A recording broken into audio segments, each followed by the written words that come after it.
நான்கு வித்தைகளுக்கும் அதிபதியாக இருக்கக்கூடிய சாரதா தேவி சரஸ்வதியோட அம்சம் பெற்றவரு. ஏன்னா அவங்க வீட்லயே வச்சுக்கிறாரு. யார் பேர சொன்ன? சரஸ்வதி. ஆமா, அவங்க பின்னாடியே நின்னீங்கன்னு நான் தானே அவருக்கு வரத்தை கொடுக்குறேன், நீ வேற ஏதோ ஒரு சரஸ்வதி சொல்றியா அப்படின்ற மாதிரி கவுன்சிலர் அம்மா பாக்குறாங்க. அப்படிப்பட்ட பாலமுருகன் அவருடைய குடும்பம் எந்த இடத்துல எங்க வந்து தண்ணி தேங்கினாலும் பாலமுருகன் அந்த இடத்துல இருப்பாரு. எதுக்காக சரவண பொய்கையில அதெல்லாம் இல்ல, இங்க பாதாள சாக்கடை தண்ணி பிரச்சனை எந்த இடமா இருந்தாலும் அந்த குறையை தீர்த்து உடனே அந்த இடத்துல ஒரு ஜேசிபி விட்டுறோம். அவரும் குறைய தீக்கிறவர் தான், இவரும் குறைய தீக்கிறோம். ஆமா, ரெண்டு பேரும் குறையதான் தீக்கிறாங்க. அவங்க ஒரு ஜேசிபி வச்சு அவங்களாம் குறைய தீக்கிறவங்க,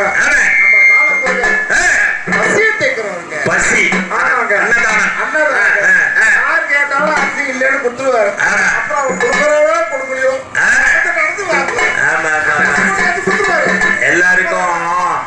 எல்லாருக்குமே வந்து அந்த அரிசி தான், அரிசி வியாபாரம். நம்ம சாப்பிட்ற பொருட்களை எல்லாருக்குமே அந்த கொடுப்பனை இருக்காது. அப்படி வந்து நான் அந்த சாப்பிடுற பொருளை விற்கிற ஒரு விதத்துல அவங்க வந்து அந்த நல்ல ஒரு புண்ணியத்தை தேடிக்கிறாங்க.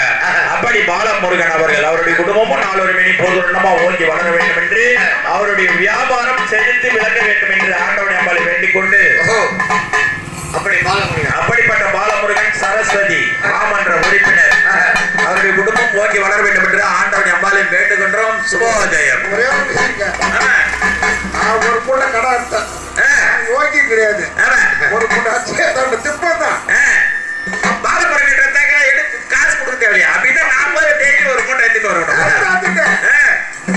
ஐயா ஐயா தேச விநாயகர் கோச்சிங் போறாரு.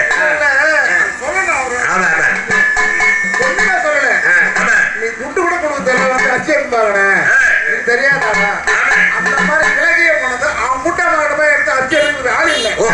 அப்ப அந்த அம்மா சொல்றாங்க, நீங்க கடைக்கு வரல, துட்டை பத்தி கவலைப்படாத, அரிசி எடுத்து அந்த நல்ல உள்ள படைத்தவர். ஆமா, அப்படிப்பட்ட பாலமுருகன் எவ்வளவு சொல்றாரு.